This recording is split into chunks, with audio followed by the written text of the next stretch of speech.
Vas-y. Et à cette session, un sprint planning efficace, c'est possible. Donc, je vais commencer par me présenter. Je m'appelle Yves Saint-Yan, je suis coach agile et Scrum Master au sein de la société Viveris. Et donc moi, Adrien Chantôme, également coach agile chez Viveris, et j'ai une activité toujours chez Viveris, mais également d'architecte système embarqué. Et nous faisons tous les deux partie d'une communauté de pratique interne à Viveris qui s'appelle Agile by Viveris. On en profite pour remercier donc tous les sponsors sans qui cet événement ne pourrait pas avoir lieu. Donc merci à toutes ces sociétés et tous ces sponsors qui nous permettent d'être là aujourd'hui. Alors, on va être ensemble pendant 45 minutes environ pour parler sprint planning. Donc, ce qu'on va commencer par faire, c'est identifier les comportements problématiques. Ensuite, on va essayer de découvrir comment les gérer. Et tout ça à travers une histoire fictive pour que ça soit un peu plus fun. Et bien entendu, à la fin, bon, on finira par une séance de questions et d'échanges. Donc comme on l'a dit, c'est une histoire fictive, donc il y a une histoire avec des chapitres. Premier chapitre, tout commence au détour d'un café. Donc pour présenter un petit peu le contexte, on reprend deux personnages que certains d'entre vous reconnaîtront peut-être, à savoir Lise et Eugène, qui sont deux Scrum Masters confirmés et qui ont maintenant l'habitude de travailler et d'échanger ensemble de par leur participation commune à des communautés de pratique agiles. Ils travaillent tous deux sur un ensemble d'équipes et donc voilà, ils ont des expériences relativement variées de par cette diversité. On peut un petit peu synthétiser, je dirais, leurs différentes équipes en une équipe un peu type qui contient quelques développeurs. Mettons Théo, par exemple, le développeur de 5-6 ans d'expérience, assez solitaire, qui aime bien travailler dans son coin, vous voyez, toujours avec le casque sur les oreilles. Ensuite, Isa, elle qui est plutôt la première de la classe, qui a besoin que les choses soient très, très cadrées pour être efficace et estimer être dans son élément. Et puis Eddy, c'était le stagiaire jusqu'au mois dernier qui vient d'être embauché, qui rentre donc dans l'équipe. Il est tout nouveau, il découvre à la fois les pratiques, les méthodes et la technique. Bien entendu, cette équipe est accompagnée par Jeff, notre tech lead, qui va utiliser son expertise pour épauler l'équipe sur les questions techniques, et Aude, qui est plutôt orientée test et vérification, et donc qui vient apporter la touche qualité à cette équipe. Et finalement, Karl, notre product owner, qui est là pour faire l'interface entre l'équipe et les utilisateurs et qui a toujours beaucoup, beaucoup d'idées, c'est foisonnant et donc il est un petit peu foufou, il partage beaucoup de choses. Voilà un petit peu l'équipe type dans laquelle se situe notre histoire. Donc, au détour d'un café, comme on le disait, Eugène retrouve Lise et commence cet échange. Bon, bah Lise, moi je ne sais pas ce que tu en penses, mais j'ai vraiment de plus en plus de mal avec mes sprint planning. Ils sont de moins en moins efficaces. J'arrive pas tu vois, obtenir une planification qui serve à quelque chose. Il y a toujours des problèmes, quoi. Bah, en fait, moi, c'est pareil de mon côté. Je les trouve très laborieux, peu efficaces. Ça prend des heures, c'est tout en retard. Enfin, il y a vraiment quelque chose à améliorer aussi de mon côté. Mm. Alors, ce que je te propose, c'est déjà de revenir sur les bases du Très sprint bien, planning. allons-y. Et donc, d'abord, le sprint planning. Donc, pourquoi un sprint planning? L'objectif du sprint planning, c'est de planifier le sprint et de répondre à trois questions. Donc, la première question, c'est le pourquoi. Quel est le sens de ce sprint? La deuxième question, c'est le quoi. Quel est le contenu du sprint à venir? Et ensuite, le comment. Bah, comment l'équipe de réalisation va réaliser les éléments qui sont prévus dans ce sprint. Tout à fait. D'ailleurs, si on s'intéresse au guide Scrum, il donne un petit peu plus de détails en disant, bah, on va commencer par définir, il y a 3 étapes. Donc, première étape, on définit l'objectif du sprint. Deuxième étape, c'est de présenter des fonctionnalités, qu'on sache le quoi, justement, qu'est-ce qu'on y intègre.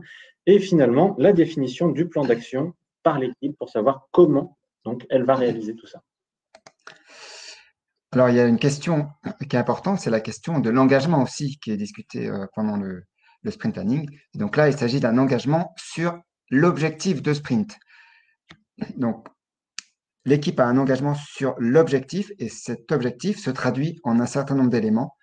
Et c'est une prévision qui va être une prévision de réalisation en lien avec cet objectif, une prévision qui est faite de façon collaborative et c'est l'équipe Scrum qui est décisionnaire dans son ensemble et pas uniquement le product owner.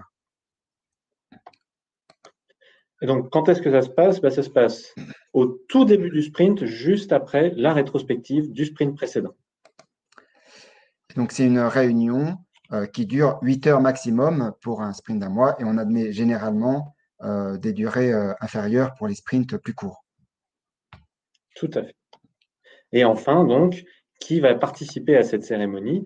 Eh bien, c'est l'équipe Scrum au complet, à savoir les développeurs, le Scrum Master et le Product Owner. Bon, je pense qu'on est à peu près d'accord sur les bases.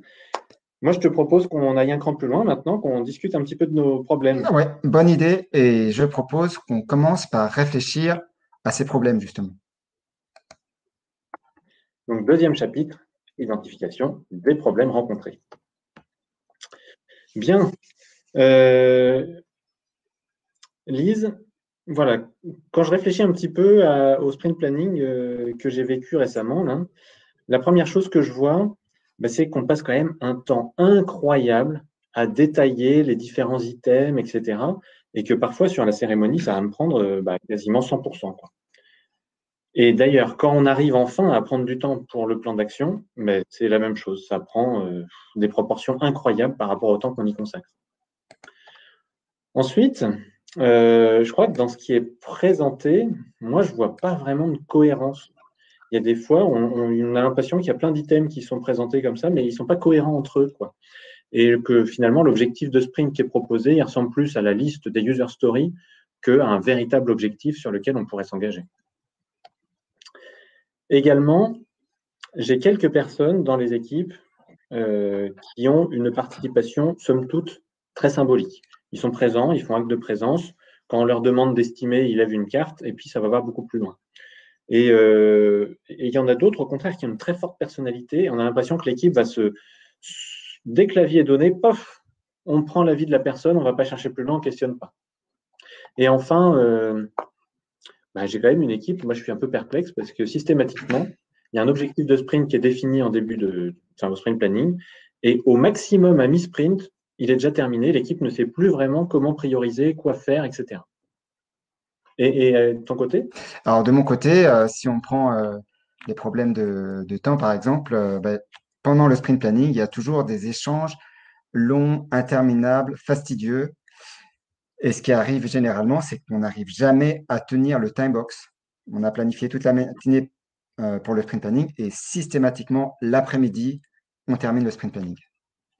Si on parle des problèmes d'objectifs, on se retrouve avec des objectifs multiples en fait. Et on a souvent les questions fonctionnelles qui dérivent rapidement vers des questions techniques, purement techniques. Pour les estimations, on fait de notre côté des estimations, mais il n'y a pas vraiment de consensus. Quand on fait un planning poker, il y a quelqu'un qui propose 5, 3 et 8. C'est toujours la même personne qui va dire allez, on part sur 5. Et le plan d'action, la définition des tâches, c'est toujours un plan d'action standard où on se retrouve à chaque fois avec analyse, développement et test, et ça ne va pas plus loin. Ah oui, effectivement. Et pour l'objectif, à la fin, on n'atteint jamais l'objectif et il arrive systématiquement que on a commencé des items dans le sprint, on ne les a pas finis et on les reporte sur le prochain sprint. Effectivement. Moi, je te propose qu'on commence à rassembler donc tout ce qui est le temps pour les items, tout ça, le temps qu'on passe, le time box. Globalement, c'est des problèmes de time box. On pourra détailler, mais voilà, le temps de la time box. Et finalement, tout ce qui est problème de cohérence, d'objectifs multiples, de questions trop techniques, finalement, ça rejoint un problème de sens, manque de sens dans le sprint planning. Tout à fait. Tout ce qui concerne la participation, les estimations sans consensus, moi, je pense que c'est quand même lié à l'implication, quoi, un vrai manque d'implication des équipes dans la démarche. Oui, et puis pour l'objectif qu'on n'atteint pas, les reports d'items, etc., l'objectif atteint à mi-sprint, finalement, c'est là, on a un problème de notre plan qui n'est pas adapté. Tout à fait. Bon, c'est parfait. Je te propose qu'on passe à la suite et qu'on essaye de réfléchir un petit peu sur comment on va pouvoir améliorer tout ça. Ça marche. Alors, donc, troisième chapitre, identification des axes d'amélioration. Alors, si on reprend point par point nos problèmes, d'après toi, ces problèmes de timebox, ça vient d'où? C'est quoi la cause de ces problèmes? Alors, la première chose que je vois, je pense qu'on ne doit pas y passer suffisamment de temps. Je vois, j'ai une équipe, le sprint planning, pour un sprint de 3 semaines, on y consacre 1 heure. C'est peut-être pas tout à fait assez. Et en plus, ce temps, il n'est pas bien géré, quoi. Ensuite, c'est vrai que Karl, quand il arrive avec son product backlog prêt à présenter ses items, c'est toujours le bordel. Le product backlog, il n'est pas prêt. Il va chercher 15 items plus loin pour dire, en fait, c'est celui-là qu'on va présenter. Et puis finalement, il y a encore plein de choses qui manquent. Voilà, le backlog est globalement pas prêt. Et puis enfin, je pense qu'il y a aussi un problème avec l'équipe qui découvre un ensemble d'items au moment du sprint planning. Ils les ont jamais vus avant. Et du coup, ça lève énormément de questions à ce moment-là. Et c'est pas toujours évident d'y répondre. D'accord, ouais. Ça me parle ce que tu me dis. Alors, ce qu'on pourrait proposer d'abord comme axe d'amélioration, c'est si le sprint planning paraît trop court, c'est déjà de se demander si on y a prévu assez de temps. Et ce qu'on peut faire pour ça, c'est se recaler sur le standard, c'est-à-dire le guide Scrum dit 8 heures pour un sprint d'un mois. Eh bien, généralement, on admet que ça correspond à 2 heures par semaine de sprint. On peut déjà se recaler sur ce standard. Ça peut être une bonne solution pour commencer. Si on parle maintenant des problèmes de timebox de la réunion, eh bien, ce qu'on pourrait proposer, c'est de travailler sur l'agenda précis du sprint planning. Donc, commencez par découper votre sprint planning en différentes étapes et réfléchissez au timebox que vous allez associer à chaque étape. Donc, c'est important d'estimer le temps nécessaire à chaque étape. Et pendant la réunion, tenez-vous à respecter le timebox de chaque étape. Et donc, dans cet agenda, c'est aussi important de planifier les pauses afin que les personnes puissent rester concentrées en réunion et qu'on puisse être efficace. Ce qui est bien aussi à la fin de réunion, c'est de faire un rôti. Eh bien, ce rôti, pensez à le planifier dans votre agenda pour être sûr que la réunion ne déborde pas. Tout à fait. Alors, un outil intéressant par rapport à ça, c'est d'avoir, pendant le sprint planning, un rôle de gardien du temps.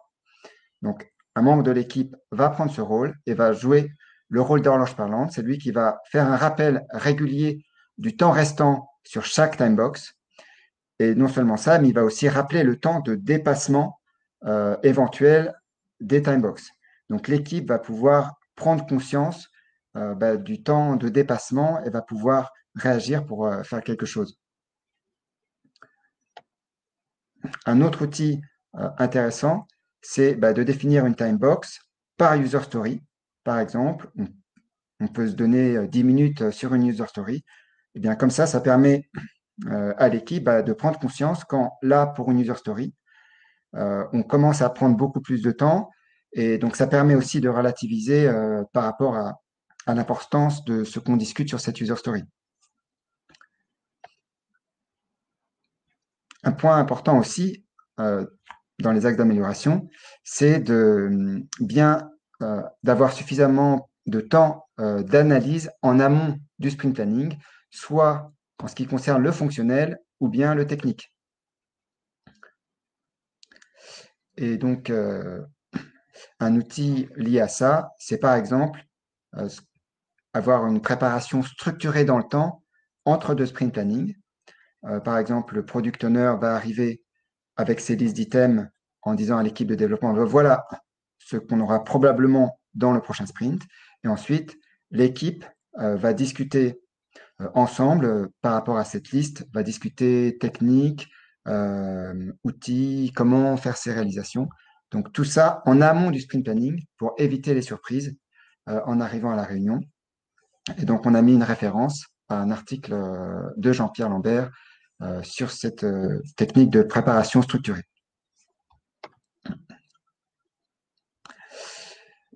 Ensuite, il y a un point important, c'est le backlog refinement, donc, dont parle le guide Scrum, qui consiste à raffiner le backlog entre deux sprint planning. Et donc, pour ne pas l'oublier et pour lui accorder l'importance suffisante, prévoyez des durées fixes et ayez des dates fixes pour vos backlog refinement pour être sûr de ne pas l'oublier et de lui accorder suffisamment de temps entre deux sprint planning. Et enfin, par rapport au problème des items qui ne sont pas suffisamment prêts en sprint planning, bien, une question à se poser, mais est-ce qu'on n'aurait pas besoin d'une DOR, Definition of Ready? Bien, ça peut être une bonne solution parce que ça permet justement à tout le monde de se mettre d'accord sur ce qu'on appelle un item prêt au sprint planning. Donc, tout le monde va être plus serein à l'entrée du sprint planning et ça va créer, donc on aura du coup moins de surprises. Super, c'est vraiment plein de bonnes idées que tu me partages là, c'est vraiment top. Et sinon, pour les questions de manque de sens qu'on a identifiées tout à l'heure, qu'est-ce que tu vois, toi, comme cause principale?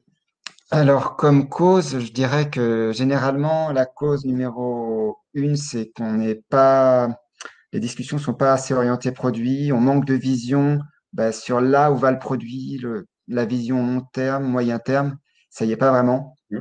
Ce qui arrive aussi, c'est on a finalement pas vraiment d'objectif de sprint. On se pose pas suffisamment la question. Mmh. Une autre explication possible, c'est des dérives techniques. En fait, je prends un exemple. Euh, la dernière fois, enfin, systématiquement, quand on aborde une question fonctionnelle, eh bien, dans les 2 minutes, il y a Jeff qui part sur un débat technique sur l'outil qu'il va utiliser, le framework, et il embarque toute l'équipe avec lui. Et là, on est parti sur une discussion technique. Et dernier point que je mentionnerai, c'est le PO. On sent qu'il a du mal avec l'expression des besoins. Il n'est pas tout à fait à l'aise. On le sent en difficulté sur ce sujet-là. D'accord, je vois. Alors, j'ai déjà rencontré certains de ces trucs, donc je vais te partager un petit peu ce que j'ai pu essayer.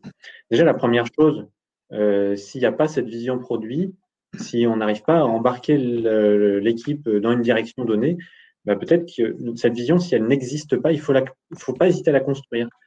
Donc, construire la vision produit, ça va se faire avec le product owner, évidemment, mais aussi avec l'équipe, les utilisateurs, les métiers, et ainsi de suite. Tous ceux qui peuvent être amenés à contribuer à cette vision et participer à cette élaboration. Mais la vision, ce n'est pas juste important de la produire ensemble et de se mettre d'accord à un moment donné. Il faut aussi la partager et accessoirement la faire vivre.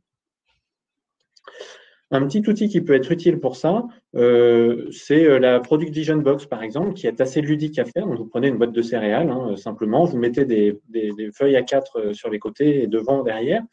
Et ensuite, sur la face avant, vous allez marquer le nom du produit, une baseline, un slogan, quelque chose comme ça, et un logo qui va représenter ce que vous voulez faire, qui soit représentatif, et puis les éléments vraiment différenciants et les arguments de vente que vous voulez mettre en avant. Et derrière, finalement, vous allez indiquer la cible, à qui ça s'adresse, quel est le niveau de qualité, etc., les fonctionnalités importantes, les prérequis, et ainsi de suite. C'est un petit outil intéressant qui peut se faire avec l'équipe, les utilisateurs, tous ceux qui peuvent être intéressés, et qui va vraiment permettre de donner du sens et qui va servir de référence pour la suite. Alors, un autre axe d'amélioration que je te suggère, c'est de proposer à ton product owner que quand il arrive en sprint planning, eh bien, il arrive avec une première proposition d'objectif de sprint. Cet objectif, il peut être revu avec l'équipe, mais en tout cas, le product owner qui arrive avec une première idée de ce qu'il aimerait comme objectif de sprint, ça va permettre d'enclencher la discussion et en même temps, ça l'oblige à avoir travaillé son product backlog pour être en cohérence avec cet objectif. Une petite boîte à outils, si on n'arrive pas à le faire, ça peut être à un moment donné dans le sprint planning de poser la question à l'équipe et au product owner en même temps, de leur dire, voilà, si un utilisateur me demande mais quelle amélioration significative je peux attendre du prochain incrément produit, qu'est-ce que vous allez lui répondre en une seule phrase? Le fait d'orienter comme ça sur quelle amélioration significative va forcément orienter l'équipe sur se dire, attends, qu'est-ce qu'on va faire qui soit vraiment concrètement à destination de l'utilisateur, qui va lui servir, qui soit important. Et en même temps, le fait de limiter à une seule phrase devrait réduire les choses où on dit, c'est ça, et ça, et ça, et ça. Essayez de bien y travailler, en tout cas, mais il y a cette notion d'unicité qui devrait apparaître plus facilement. Un troisième axe d'amélioration que je peux te proposer, Quand tu observes que la présentation fonctionnelle dérive systématiquement vers quelque chose de technique, eh bien, n'hésite pas, en tant que facilitateur, à recadrer le débat, à indiquer que là, on est sur la phase où on parle fonctionnel, où on explore les questions fonctionnelles, les besoins de l'utilisateur, et dans ce cas précis, comment est-ce qu'on va faire d'un point de vue fonctionnel. Et rappeler que la partie technique, le plan d'action, l'élaboration de ce plan d'action, c'est l'étape suivante. Ça devrait rassurer l'équipe et vous devriez pouvoir remettre finalement le fonctionnel au cœur du débat à ce moment-là. Et enfin, le dernier axe que je vois, pour un product owner qui aurait du mal à exprimer ses besoins, pour qui ce ne serait pas naturel, eh bien, c'est de ne pas hésiter à faire du coaching avec le product owner. En tant que facilitateur, en tant que Scrum Master, le coaching du PO fait partie de tes responsabilités. Alors, ce coaching peut être du coaching individuel, mais après, ça peut aussi se décliner sur des ateliers collaboratifs que tu vas co-animer avec lui, ou alors des formations, du mentoring, et ainsi de suite. D'ailleurs, juste comme ça, un petit exemple d'atelier collaboratif à faire avec le product owner pour l'aider à exprimer son besoin, c'est l'example mapping. Le principe de l'example mapping, c'est de rédiger donc les stories ou les items fonctionnels sur des post-it ou des petites cartes jaunes. En dessous de chaque story, on indique sur des cartes bleues les différentes règles qui y sont associées. Et enfin, sur les cartes vertes, on va mettre en dessous des exemples pour clarifier des règles, pour donner de façon numérique, de façon avec des exemples concrets, à quoi ça correspond. Et ensuite, l'équipe va poser les questions. Et toutes les questions vont être notées sur des cartes rouges qui vont se mettre à côté. L'idée étant de répondre aux questions et de retravailler du coup le découpage en story, règles et exemples pour clarifier les questions.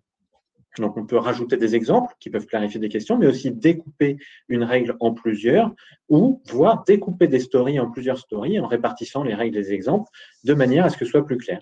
Accessoirement, on peut aussi considérer que s'il reste des questions à l'issue de l'atelier, c'est peut-être que l'item n'est pas tout à fait prêt. D'accord. OK. Et si on parle des problèmes d'implication, d'après toi, ils viennent d'où?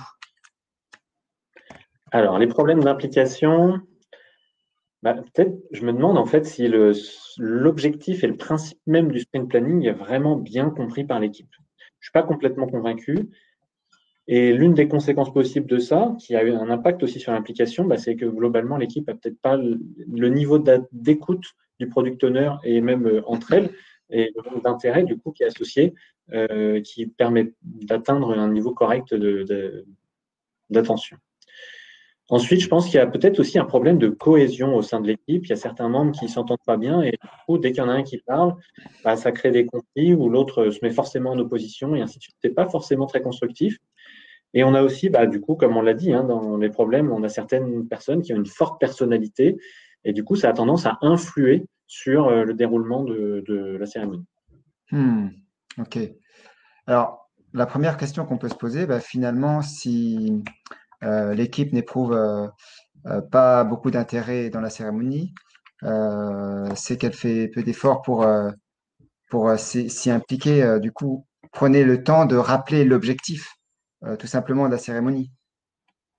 Donc, pour justement que les personnes saisissent le sens et l'intérêt de cette cérémonie pour le déroulé du sprint. Et ensuite, le deuxième axe d'amélioration que je pourrais proposer, c'est de favoriser l'écoute active pendant la réunion. Donc, bon, là, c'est un peu compliqué, mais en présentiel, parler distinctement pour que les messages puissent bien passer et ne mettez pas trop éloignés les uns des autres. Ça ne va pas favoriser la cohésion. Et donc, à distance, ce qui est important aussi, c'est d'allumer allumer les caméras, ça crée des liens et de veiller à ce que le micro soit allumé uniquement sur prise de parole pour éviter les bruits parasites, pour communiquer de la meilleure façon. Un point aussi que je pourrais mentionner, c'est d'éviter les distractions. Couper le chat, le mail, les notifications, etc. Vous savez que dans le sprint planning, vous aurez des pauses pour souffler, pour lire vos mails, etc. Mais restez bien concentré pendant le déroulé de la réunion. Et si on a ce manque d'implication, c'est peut-être aussi que les personnes n'osent pas s'exprimer. Donc, rappelez bien que chaque avis compte. C'est important de le rappeler, par exemple, en début de réunion ou quand vous sentez que les personnes n'osent pas réellement s'exprimer.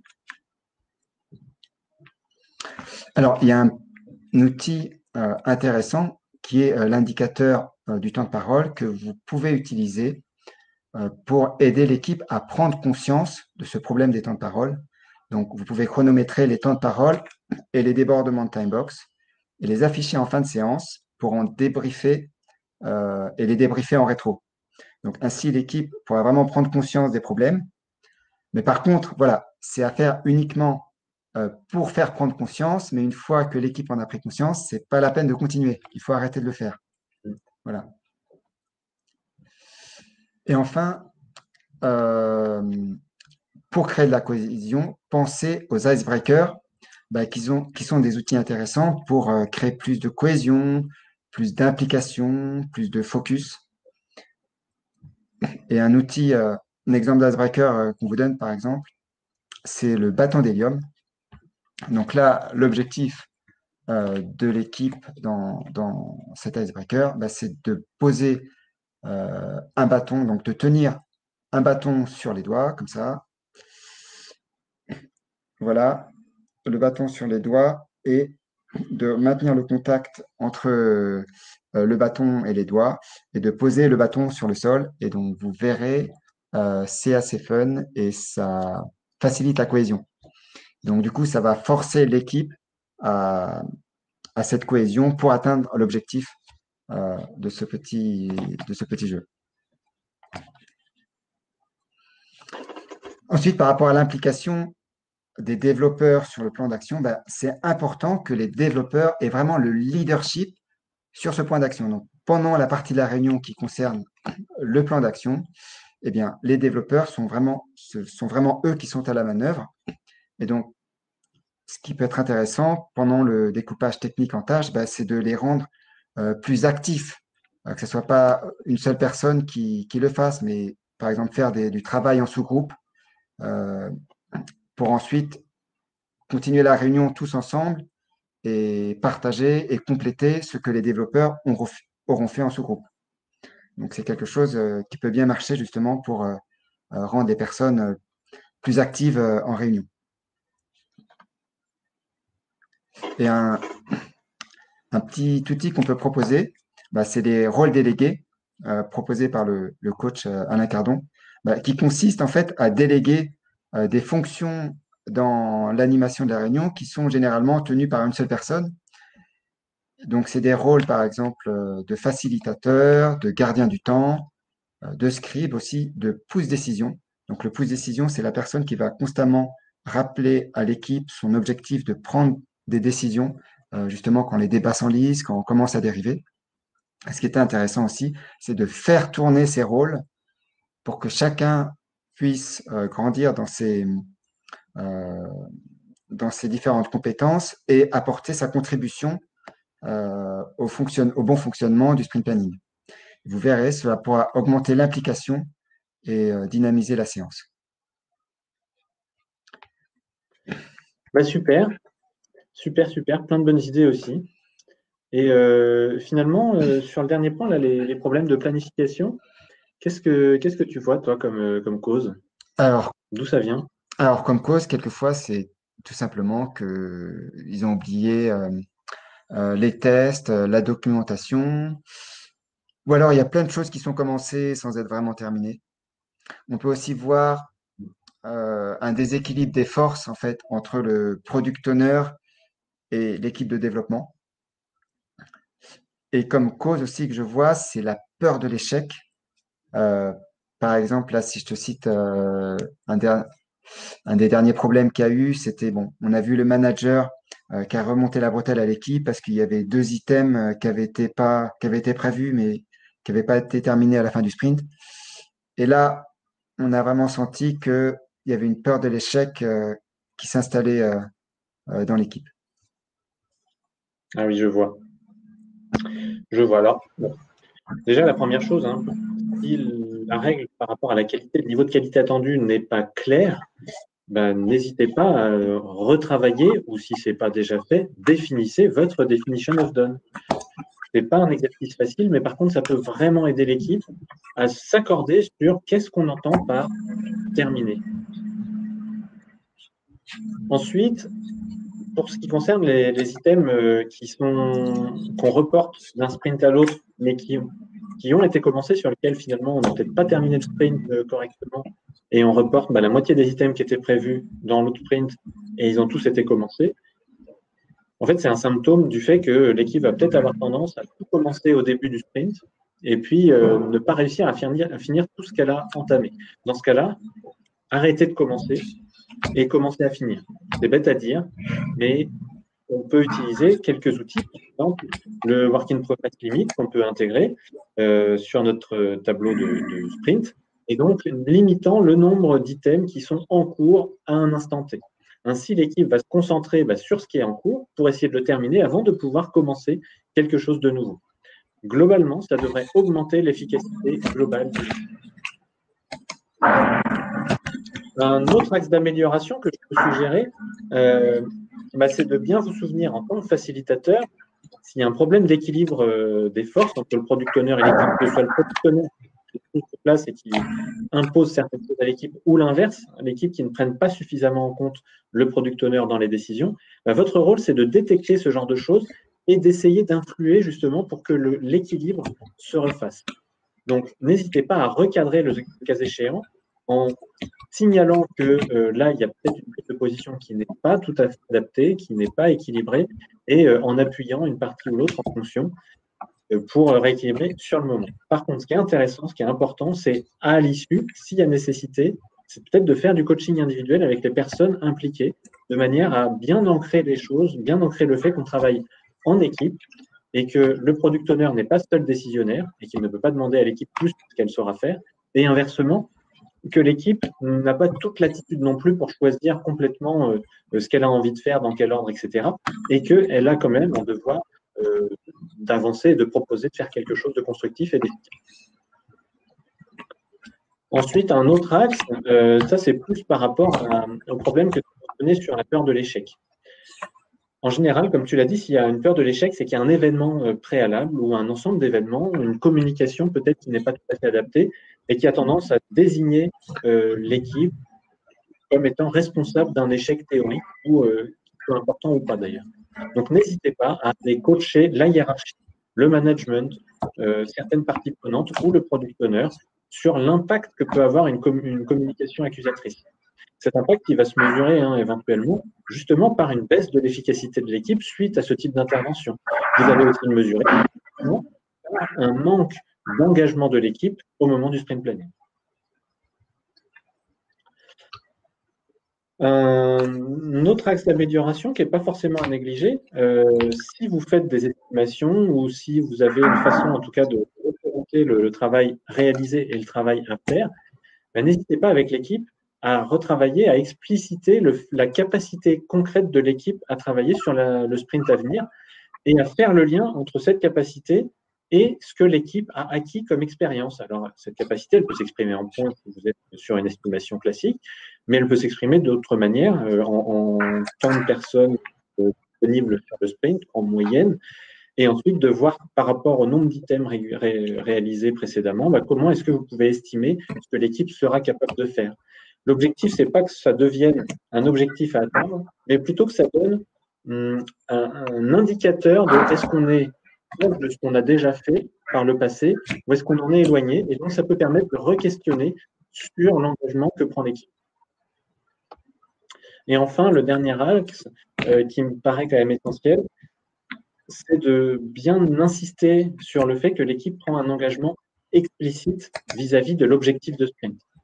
Ce n'est pas un engagement au sens je m'engage à faire tous les items qui sont dans le backlog, mais c'est un engagement au sens de nous allons mettre en œuvre tout ce qui est possible à notre niveau et nous croyons que c'est possible à l'instant T pour réaliser ce à quoi nous nous engageons aujourd'hui.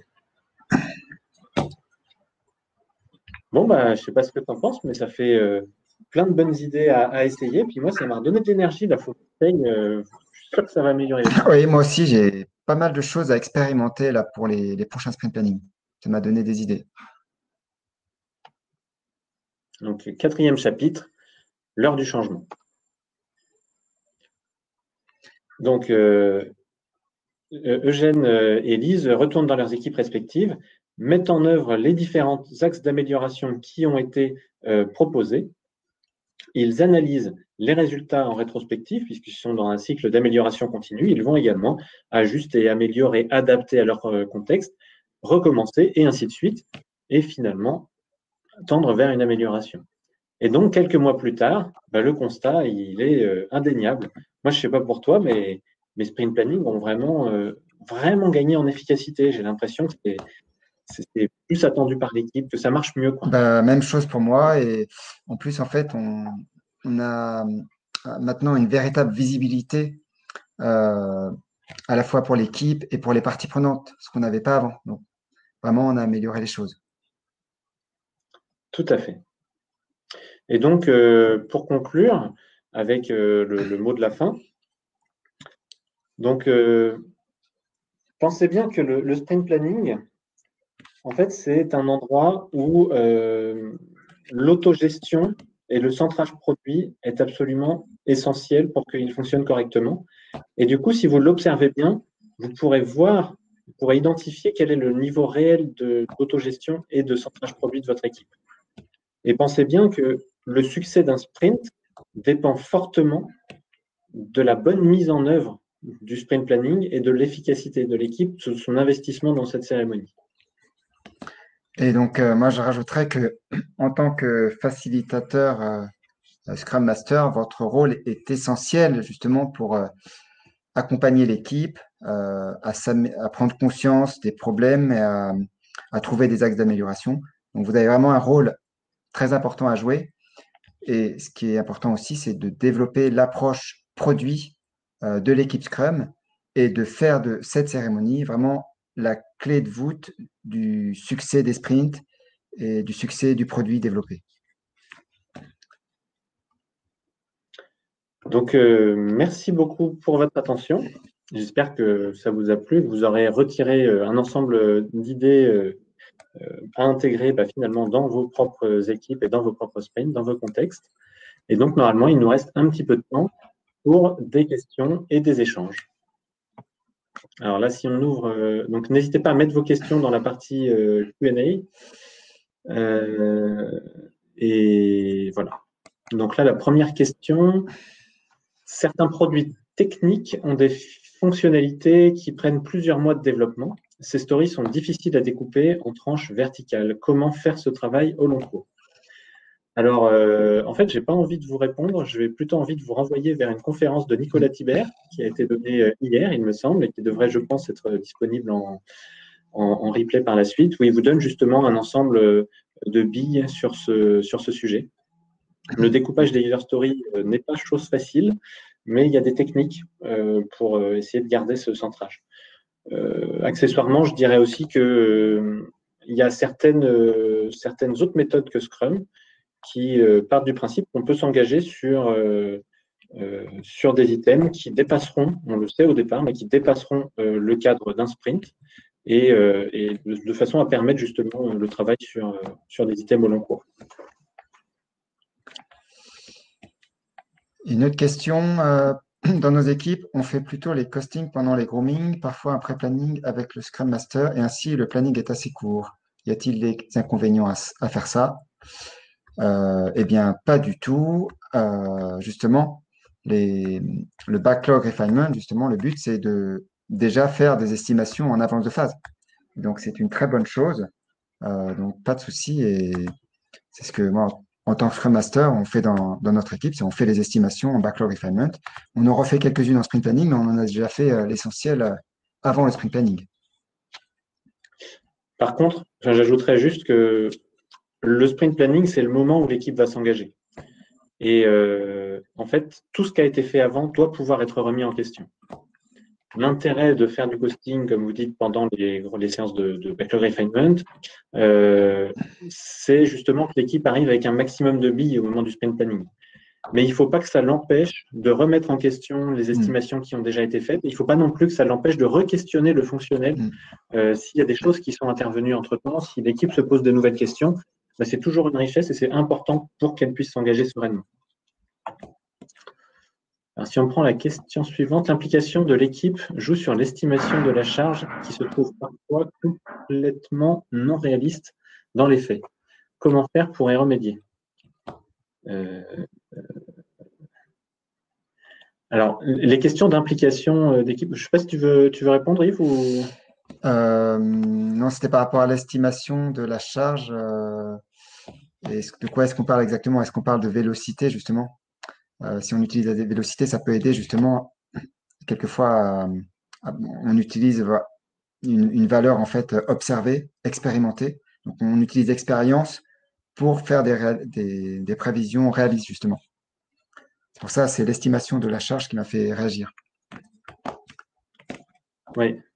Après, la question de l'implication de l'équipe, oui, certainement, l'implication de l'équipe va jouer sur l'estimation. Et d'ailleurs, ça va jouer sur son efficacité. Donc, quelque part, l'estimation sera certainement plus grosse que si elle était faiblement impliquée. Et au final, elle réalisera moins de choses que si elle était fortement impliquée. Mais dans ce cas-là, pour moi, la réponse ne va pas être de dire comment est-ce que je traduis ça au moment du sprint planning, mais plutôt comment je réimplique mon équipe.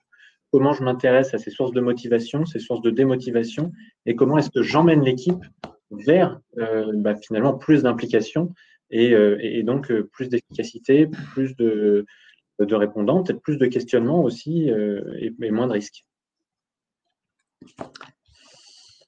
Ok. Comment aider l'équipe à estimer les user stories? Alors ça, c'est une grande question. Bon, vous avez des outils, hein, le planning poker en est un. Il y a estimé. La taille de t-shirt, plein de choses. Et il y a estimé aussi en points de complexité et pas en nombre de jours. Tout à fait. Le fait d'estimer en point de complexité plutôt qu'en jour. Le fait d'estimer en taille de t-shirt ou en quelque chose comme ça, donc qui est complètement décorrélé même du numérique. Et après, il y a encore une autre possibilité, hein, c'est d'essayer le no estimate. Donc de dire on n'estime plus, on considère que dans le temps, finalement, va y avoir une espèce de taille moyenne quelque part des items et l'équipe va se connaître suffisamment pour savoir si elle peut prendre un item de plus ou pas. Comment aider l'équipe à estimer? J'aurais envie de dire, il n'y a pas de bonne réponse, quoi. Ça va dépendre de votre équipe, ça va dépendre de vous, ça va dépendre des habitudes, de la culture et ainsi de suite. Alors, on arrive quasiment à la fin du temps prévu pour la session. Alors, Céline, je ne sais pas si tu pourrais mettre le lien vers le Rôti Express. Ah oui, tu l'as déjà mis, je crois. Très bien. Donc, merci d'avance pour vos remarques, vos commentaires sur la session, ce qui nous aidera à l'améliorer, voir comment on peut l'améliorer. On a le temps pour la dernière question ou pas? Non? Parce qu'il en restait juste une. L'équipe a du mal à se projeter sur un vrai plan de réalisation. En général, ils se contentent de dire ce qu'ils vont commencer à faire. Des conseils? Oui. En fait, justement, réimpliquer l'équipe dans ce plan de réalisation et challenger. Quand vous voyez que l'équipe reste sur un plan très simpliste où on ne se projette pas vraiment, challenger le plan de réalisation qui est proposé en disant mais du coup, moi je ne comprends pas bien quand vous indiquez que vous allez faire, je sais pas, si on prend l'exemple de Yves, de l'analyse, du dev et du test, vous allez développer quoi? Vous allez faire quoi concrètement? Et ça, normalement, ça devrait déjà questionner un minimum. Ça ne marchera pas forcément du premier coup, mais ça permettra de questionner. Et ensuite, je vous renvoie vers l'article de Jean-Pierre Lambert qu'on a mentionné, qui propose justement de présenter les items plus tôt et de laisser du temps pendant le sprint à l'équipe pour qu'elle étudie techniquement comment elle peut réaliser les items qui sont proposés, de manière à ce que quand elle arrive en sprint planning, eh bien, elle sache déjà, elle ait déjà commencé à réfléchir à comment elle va découper son plan d'action. Voilà, pour essayer de donner une ou deux pistes qui peuvent répondre. Bon, très bien. Merci beaucoup pour votre attention, vos questions. Voilà. Merci à tous. J'espère que ça vous a plu.